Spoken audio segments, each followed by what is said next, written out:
Looking for cool toys like the ones seen in this review? You can shop thousands of action figures, statues, busts, replicas, costumes, graphic novels, and much more at Big Bad Toy Store. Just click the link in the description below this video.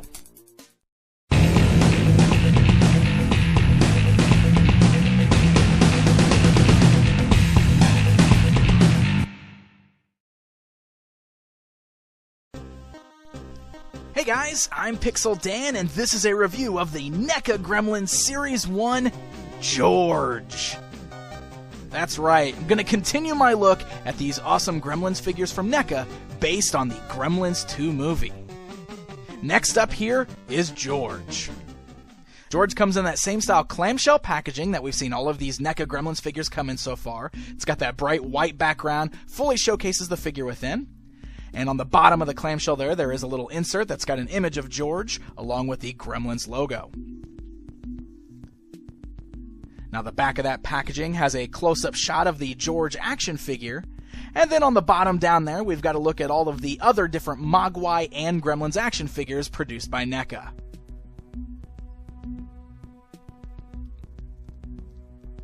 Alright, so moving on with our look at these awesome Gremlins 2 Gremlins. George here is a little bit more of a serious one. He's definitely got that tough guy look to his face there. Got the much bigger jaw, the bigger mouth with the much more serious look on his face there. Taking a look at him outside of the packaging, he does look like he utilizes the same body design that we saw on Daffy already. Looking at him side by side there, you can see the shape and design of the body and even the arms and everything do appear to be shared between them. The hands are shaped differently, and then of course he does have a full different head sculpt on there. So a lot of the details are very much the same on this figure, but they are still very good. The thing that I really love about NECA is how intricate they get with all the details. So just looking at all the little scales and everything up and down his arms, all of the textures seen in his stomach, and especially down the back are incredibly well done. He's got a little bit more of a darker green going on. Daffy was a brighter green, so his green is a little more subtle, but he's got some great black markings on there as well. You can see he got black spots across the ears, the back of the head. They kind of go down his back with some black stripes there. Even has a brown stripe going down the middle of his back. And what I really like there is how, like, even in the crevices of all of the scales and everything, you can see the tan colors kind of seeping out on there. So it definitely has a very realistic reptilian look to his skin. So that sculpt is terrific, the paint deco is really well done, but of course where this guy shines is his signature head sculpt. Has a very, very good look, looks just like he did in the film. Like I said, he's kind of got those bigger lips, the bigger, more protruding mouth there, got a much more serious look on his face. He's kind of got this scowl going on. His eyes are very bloodshot, they are red, they've kind of got the more reptilian slits going on in him there. Just a very, very mean looking head sculpt. Of course, his ears are also shaped a little bit different. They're kind of curling more backwards. They're not sticking straight out like we saw with Daffy already. So as far as the articulation goes on this guy, it's exactly the same as what we saw before, especially since he's sharing the same body there. So the head is able to turn left and right at the neck and move slightly up and down. You got ball joints in the shoulder, so they can move up, down, forwards, backwards. Swivels above the elbow as well as an elbow bend. You got the little ball joints on the hand there, so they can swivel at the wrist, kind of rock around. The legs are able to move forwards, backwards, and slightly outwards at the thighs. You got a standard knee joint there, and then the feet are also on the same type of ball joint, so they can swivel at the ankle as well as kind of rock around a little bit.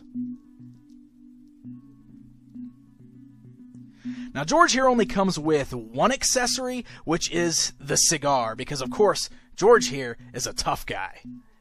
Now, I took a look at the brown gremlin from Series 2 in the past, and I will say that the little cigar that comes with this is a different sculpt than the cigar that came with that brown gremlin. It's much thicker, and it does have the ability to kind of fit in the lips there. It's on the part where his lip is kind of curled outwards. It doesn't really clip into place or anything like that, but it does sit just kind of nice and firm there in his mouth.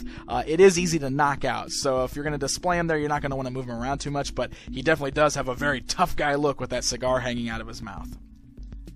Now, the articulation on the arms doesn't really allow him to reach up and grab the cigar while it's in his mouth, and of course his hands are a little too open to hold onto the cigar. You can kind of squeeze it between his fingertips, but mostly you're probably going to want this displayed in his mouth.